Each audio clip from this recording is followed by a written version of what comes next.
Mais je réitère nullement la volonté de tenir l'audience à cette date du 20 mars. Ça a fait l'objet d'une décision et c'est pourquoi nous sommes ici. Deuxièmement, Monsieur le Président, j'ai entendu que j'ai menacé, ou que le procureur spécial a menacé de comparution forcée leurs clients. Visionnez toutes les cassettes, si vous voulez. Visionnez toutes les vidéos. Écoutez tout ce que j'ai dit. Je n'ai jamais dit un seul instant que je vais contraindre qui que ce soit à comparaître devant cette cour. Je ne l'ai jamais dit. Et ne me collez pas cette étiquette. Ne me faites pas dire ce que je n'ai pas dit. Je ne l'ai jamais dit. Moi, je suis un procureur averti. Je sais lire entre les lignes.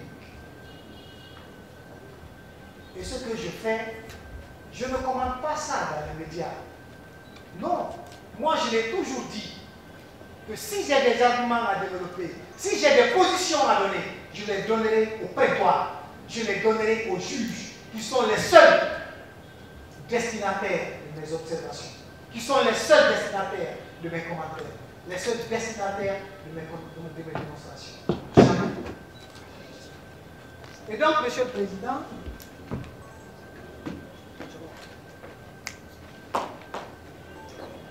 ils sont en train de se plaindre du fait que le ministère public soit, selon eux, avantageux par rapport à ce procès. Non. Non.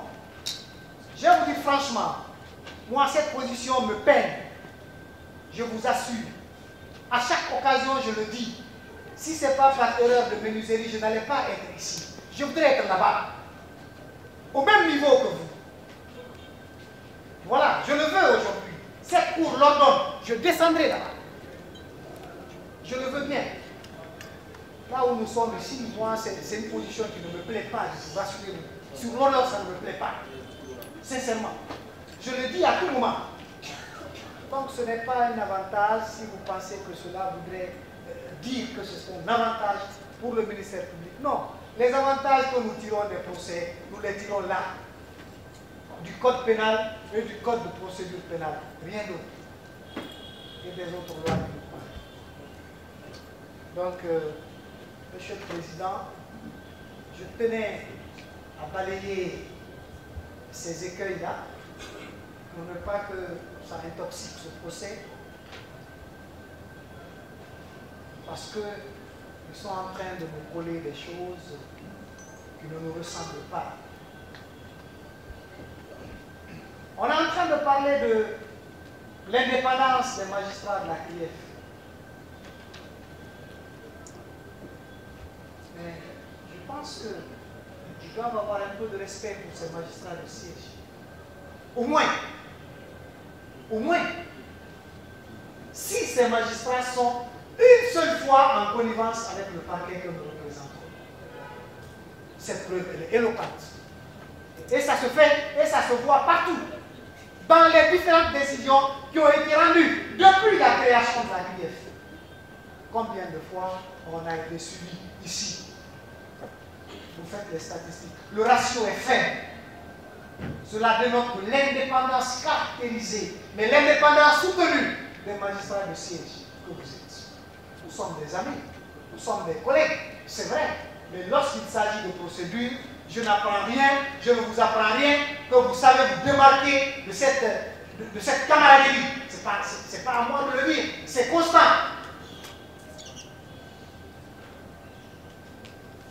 Ils sont en train de dire qu'ils ne veulent pas que leurs clients comparaissent devant vous parce que simplement il y a un pourvoi qui est pendant devant la Cour suprême. Monsieur le Président, honorable assesseur, ce que je défends ici n'est que l'intérêt de la loi. Ce n'est pas un intérêt d'un magistrat du ministère public. Non. Si vous voulez ce procès, renvoyez-le au mois de décembre. Je n'en ai qu'une, moi, en tant que représentant du ministère public. Je n'en ai qu'une. On peut le tenir même au mois de janvier 2024. Je n'en ai qu'une. Mais ce que la loi dit, nous devons être fidèles à cela. Parce que force doit rester à la loi. Ce n'est pas en s'égosillant qu'on pourra faire appliquer la loi, non. La loi s'applique doucement, mais très doucement. Monsieur le Président, honorable assesseur, qu'est-ce qui s'est passé qu'on en arrive là? Qu'est-ce qui s'est passé? Ce dossier, depuis le mois d'avril 2022, est pendant devant la CNIF. Les juges d'instruction ont travaillé dessus. Ils ont fait des interrogatoires, ils ont fait des confrontations, ils ont fait des saisies, ils ont pris toutes sortes d'actes nécessaires à la manifestation de la vérité. Au finish, qu'est-ce qu'ils ont dit? Malgré qu'il y ait eu des décisions contraires à la volonté du parquet, mais à la fin, qu'est-ce que ces juges ont dit? Nous estimons qu'il y a des charges suffisantes contre un tel, en l'occurrence Dr Mohamed Diané, pour les faits de blanchiment de capitaux, pour les faits de détournement de deniers publics, pour les faits d'enrichissement illicite, tels que prévus par les dispositions pertinentes du Code pénal. Et pour cela, nous ordonnons à ceux qui comparaissent devant la chambre de jugement de la CNIF pour y être jugés conformément à la loi. C'est ce que les juges d'instruction ont dit. Ce n'est pas un seul magistrat, c'est 3 magistrats qui ont rendu cette décision. Parce que toutes les formations au niveau de la CNIF sont collégiales. C'est un gage de bonne justice. C'est cela. Mais après, le législateur qui consacre le mode par lequel nous devons agir, le législateur qui a consacré ce code de procédure pénale, qui a dit ce que vous, en tant que président, ce que nous, en tant que ministère public, ce que eux, en tant que parti, doivent faire. C'est ce législateur qui a dit, lorsque un juge d'instruction a rendu une décision, il n'y a qu'une seule partie. Peut-être que c'est ceux qui pensent être un privilège. Non, ce n'est pas un privilège. C'est juste que la loi l'a consacré. C'est tout.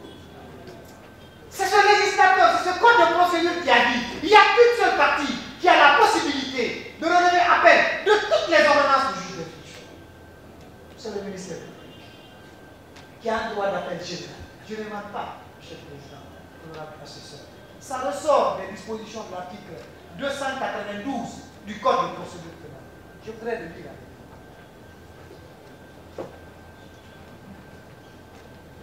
Le procureur de la République, c'est le cas chez nous, peut-être qu'il y a beaucoup qui ne comprendront pas cet aspect. La CNIF est une juridiction spéciale qui a un ministère public à deux échelons. Nous avons en notre sein un parquet d'instance et un parquet général. Donc, nous sommes régis au même titre que les autres parquets par le code de procédure pénale. C'est ce code qui dit, en son article 292, le procureur de la République a le droit d'interjeter appel devant la chambre de contrôle de l'instruction. Chez nous, l'équivalent, c'est la chambre spéciale de contrôle de l'instruction, de toute ordonnance du juge d'instruction. De toute ordonnance du juge d'instruction. C'est ce que le législateur a dit. Pour les autres parties, ce même législateur a aménagé le mécanisme de recours. Il a dit, à l'article 293, Monsieur le Président, honorable assesseur, le droit d'appel appartient à l'inculpé contre les ordonnances prévues par les articles 158, 235 et 243 du Code de procédure pénale. Lorsque vous parcourez le Code de procédure pénale, en son article 158, il vous parlera de la constitution de partie civile et de ses effets. C'est-à-dire, lorsqu'un juge d'instruction rend une ordonnance pour accepter la constitution de partie civile d'une partie, l'inculpé a le pouvoir de relever appel, de dire je ne suis pas d'accord de cette décision. L'article 235 et l'article 243 parlent de la détention et de la liberté. C'est-à-dire que si eux, en tant qu'inculpés, un juge les a placés sous mandat de dépôt, ils ont la possibilité de dire je ne suis pas d'accord par rapport à votre décision. Ou bien un juge a dit je ne vous mets pas en liberté, ils ils ont la possibilité de dire « je ne suis pas d'accord par rapport à cette décision ». Mais c'est fini. Peut-être qu'ils ont rallongé à une seule partie. Lorsque le législateur parle des dispositions de l'article 258 et 271, qui sont relatives à l'expertise, lorsqu'un expert a produit un document, ils ont le droit d'observer, ils ont le droit d'intenter des recours. Mais à part ça, Monsieur le Président, comme on a assesseur, ils n'ont aucun droit d'appel des autres décisions du juge d'instruction. Aucun! Après, on vient s'égosiller à votre bas pour dire le pouvoir est suspensif. C'est que sort des dispositions de l'article 80 de la loi sur la Cour suprême. Il est ceci, il est cela. Mais vous pensez à quoi? Vous pensez à quoi? Vous voulez que les gens, vous voulez exiger de ces cours le respect de la légalité. Alors vous-même, vous violez la loi. Pourquoi? Mais la loi dit que vous n'avez aucun droit de toucher à une ordonnance de renvoi devant un tribunal, devant une chambre de jugement. Pourquoi vous la touchez? Pourquoi? Pourquoi? Ce que vous oubliez de l'autre côté, Monsieur le Président, honorable assesseur, c'est que les avantages, les effets liés au recours qui sont aménagés dans le code de procédure pénale ne bénéficient qu'à ceux qui en ont le droit. Il faut que ce soit clair pour tout le monde. C'est-à-dire que si c'était une ordonnance de liberté, ils ont relevé appel, ils bénéficieront de tous les effets liés à cet appel. La Chambre spéciale a rendu un arrêt en matière de liberté, ils font le pourvoi, ils bénéficient de tous les effets de ce pourvoi. Mais comment voulez-vous bénéficier d'une chose dont la loi ne vous attribue pas? Mais la question, elle est là, Monsieur le Président. Elle n'est pas ailleurs, elle est là. Une seule question. Est-ce que l'inculpé, que eux, ils assistent, avait le droit, ou a même le droit, de relever appel d'une décision, d'une ordonnance de renvoi devant le tribunal, devant la chambre du juge? La question, elle est là. Et la réponse, elle est négative. Parce que le législateur lui-même a dit qu'ils n'ont aucun droit de le faire. Ils vous ont dit que moi j'ai interjeté les pourvois, j'ai formé pourvoi des arrêts devant la chambre spéciale et ces arrêts ont été suspendus, n'ont pas été exécutés. Mais c'est normal. J'ai fait appel. L'appel a été suspensif. C'est normal. Parce que simplement, la loi m'a donné le droit. La loi a donné cette possibilité au ministère public de relever appel. La loi a donné cette possibilité au procureur de faire un pourvoi.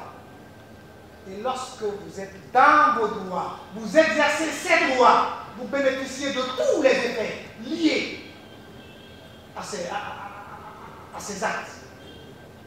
Mais voulez-vous bénéficier de quelque chose dont vous n'êtes pas tributaire? Même un aveugle en droit dira non.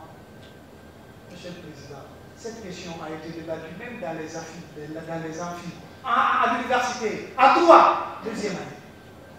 Même ces étudiants savent comment répondre à ça.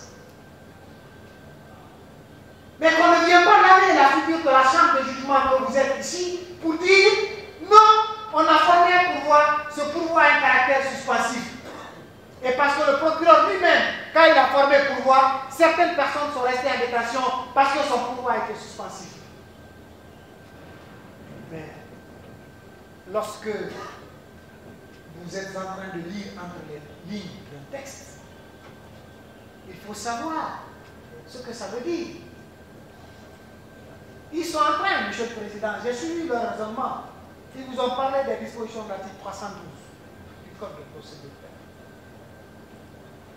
Ils disent que dans la chambre spéciale de contrôle confirme une ordonnance, cette ordonnance produit ses pleins et entiers et ce qui est écrit.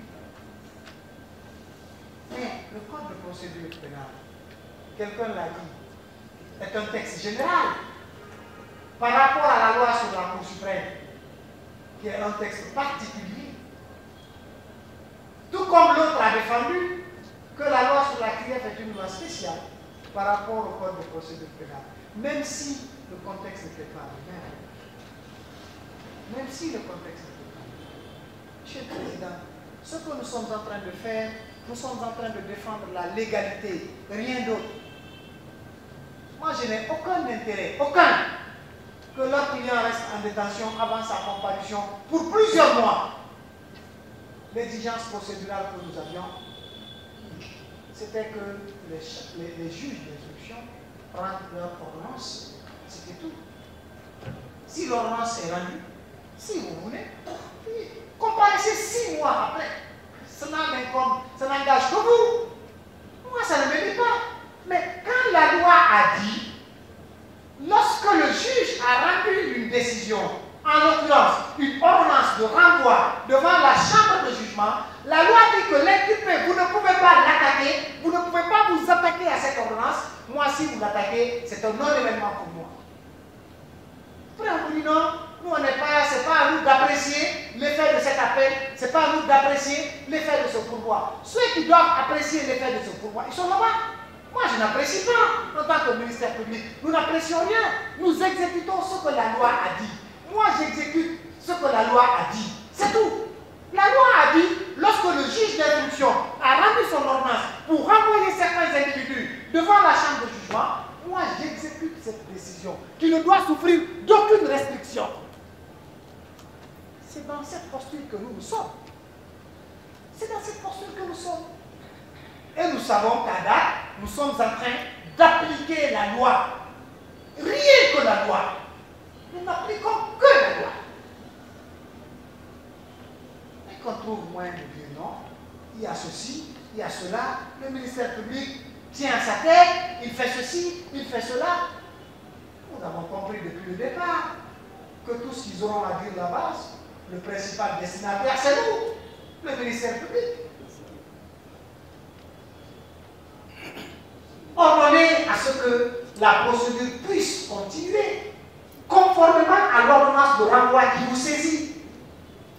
Qui vous saisit lorsque je lis les dispositions de l'article 453 du Code de procédure pénale. 453 du Code de procédure pénale. Je l'ai rapidement, Monsieur le Président, excusez-moi. Il est là, l'article. Voilà. Le tribunal correctionnel, l'équivalent chez nous, c'est la chambre de jugement, est saisi des infractions de sa compétence,